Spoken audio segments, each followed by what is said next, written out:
Xin chào cả nhà đã quay trở lại với kênh YouTube channel Như Thalia Cuộc Sống Canada. Thì tuần này Như sẽ nấu món lẩu bò tái viên. Thì để nấu món lẩu bò tái viên á, thì trước tiên á, Như có cái xương bò. Ở đây mình có hai cái cục xương bò ha, mà nó vừa có dính nạc vô á, dính thịt nạc vô á, rồi với có hai miếng kiểu như là nạm á. Còn đây là mình mua nguyên một dĩ gân này luôn ha, là gân này là gân cứng luôn á cả nhà.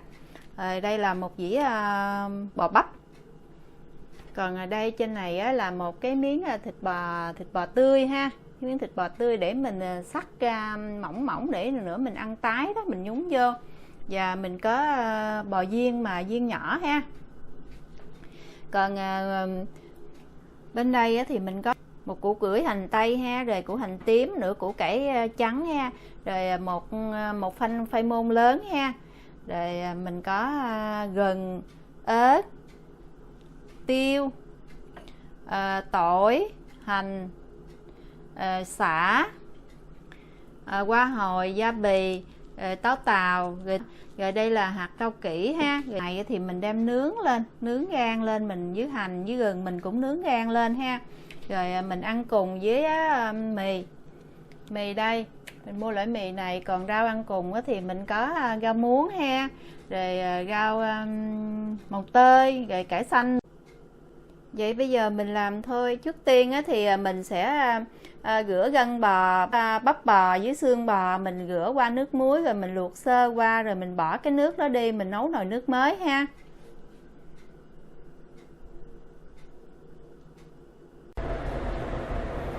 Cái miếng thịt bò tươi á, nó có cái miếng da bên ngoài, Như lóc cái miếng da bên ngoài đi, Như sẽ bỏ vô cái nồi nước này, coi như cũng luộc qua luôn. Da với xương thì Như đã luộc sơ qua rồi.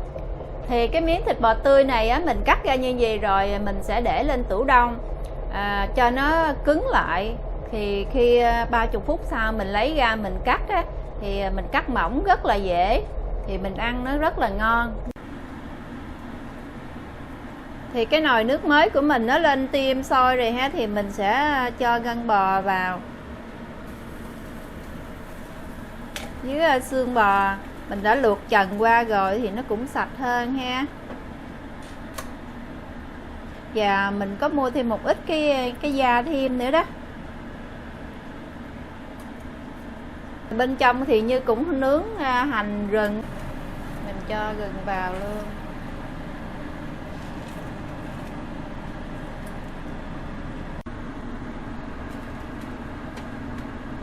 Gia bì nó cũng thơm rồi nè cả nhà.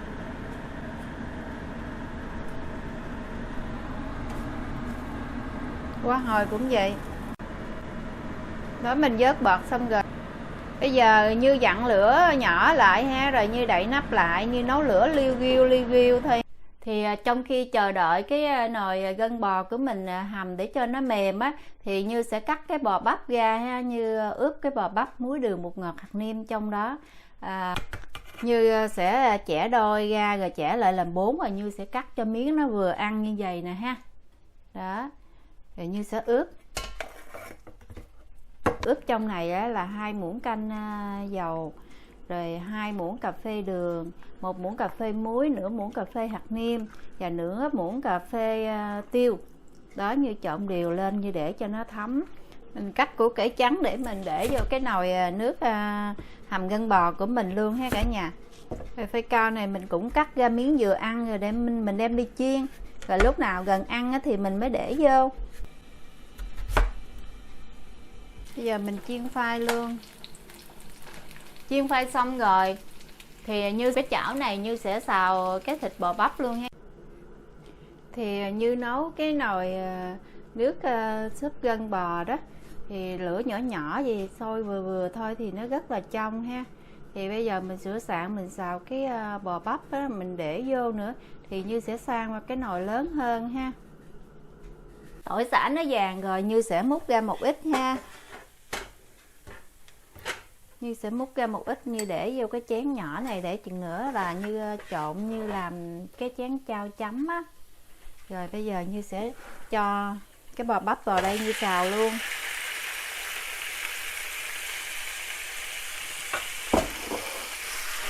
xào cho nó săn nó thơm lên thì Như sẽ để vào cái son gân bò mình hầm á. Tại gân bò thì nó lâu mềm nên Như phải hầm trước 1 tiếng. Rồi sau đó Như thấy nó còn cứng á, thì Như hầm thêm nửa tiếng nữa, 1 tiếng rưỡi cái gân bò. Rồi sau đó Như xào bò bắp Như để vô thì Như nấu thêm nửa tiếng nữa thôi, là tổng cộng 2 tiếng nha, cho cái gân bò. Mình ướp mình để cho nó thấm, rồi giờ mình xào với tỏi với sả nó rất là thơm cả nhà. Rồi nó săn lên rồi ha, mình sẽ đổ vô cái nồi nước gân bò của mình.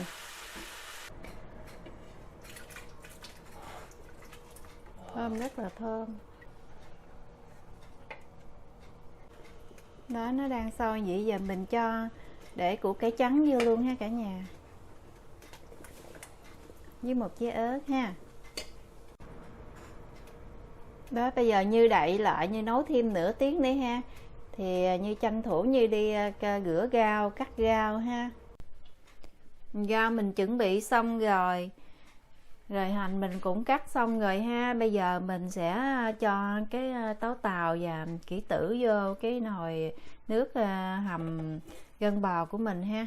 Sả băm với tỏi băm mình cũng đã băm rồi, để nữa mình tán chung với chao đó, mình nêm chao cho nó vừa ăn đó. Như nấu lửa nhỏ như vậy nè, nó rất là trong. Bây giờ mình nấu thêm một chút nữa ha, khoảng 20 phút nữa, rồi mình nêm nếm. Thì Như đã vớt sả và củ cải trắng với cái phần gia vị rồi đó Như bỏ đi rồi ha. Bây giờ cái nồi nước lẩu của mình nó trong như thế này.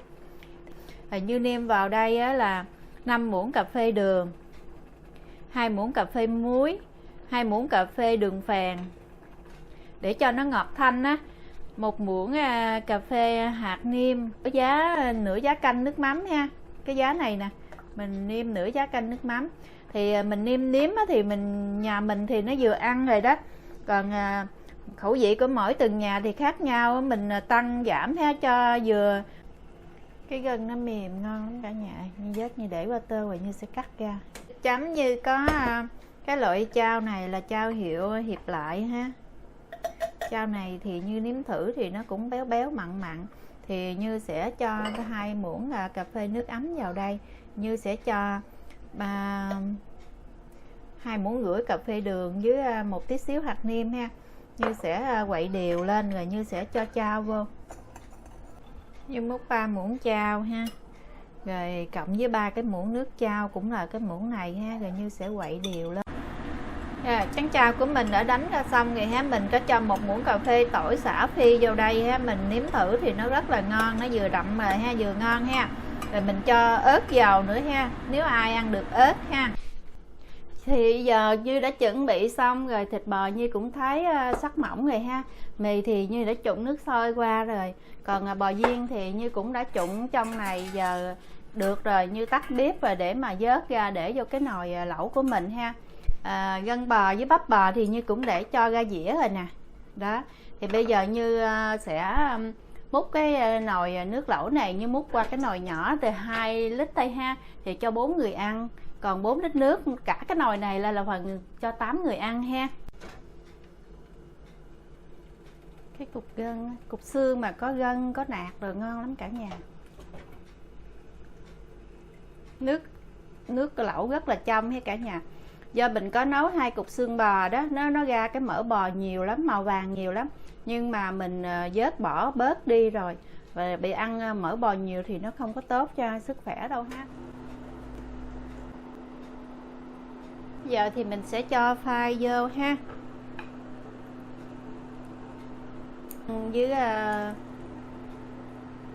nạm bò đó mình để vào ha, để mà mình chờ nó sôi lên thì sẽ mở lò lớn lên tí ha.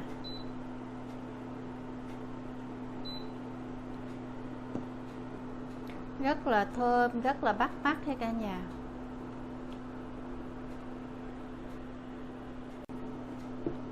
Rồi nồi lẩu của mình sôi rồi, bây giờ mình thưởng thức thôi cả nhà ơi. Mình để miếng mì vô ha, rồi mình để rau mình nhúng vô nè.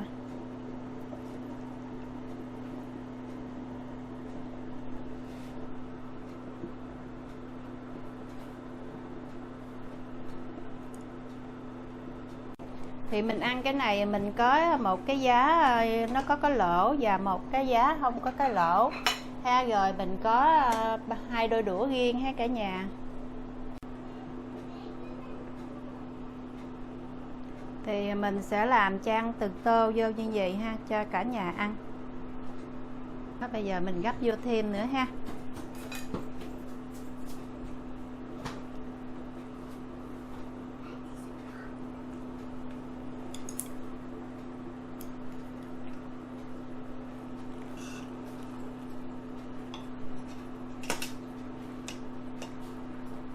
Bấm.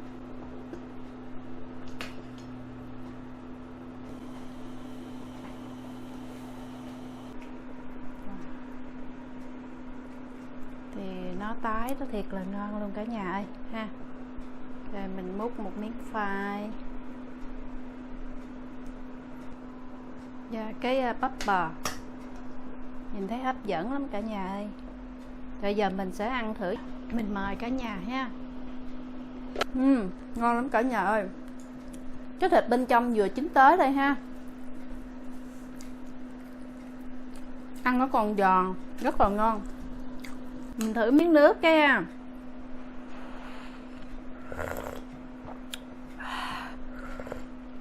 nước thì nó ngọt, thanh, đủ mặn, đủ ngọt, rất là vừa.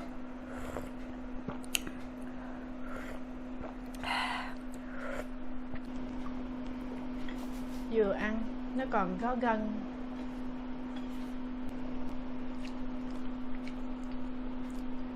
Ngon quá rất ngon luôn cả nhà ơi.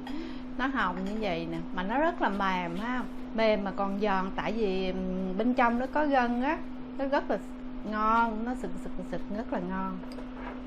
Tóm lại là quá tuyệt vời luôn cả nhà. Cái món lẩu gân bò tái viên này á thì cũng không có khó nấu, nấu rất là dễ. Ai cũng vào bếp có thể nấu được cái món này cho gia đình ăn cuối tuần hay cả nhà. Rất là ngon mà bổ dưỡng nữa. Video của mình tới đây là cũng dài rồi, mình xin kết thúc video tại đây. Nếu ai thích video của mình thì hãy bấm đăng ký kênh, chia sẻ cho nhiều người biết đến kênh của mình nha. Và bây giờ xin chào và hẹn gặp lại trong video kỳ sau. Bye.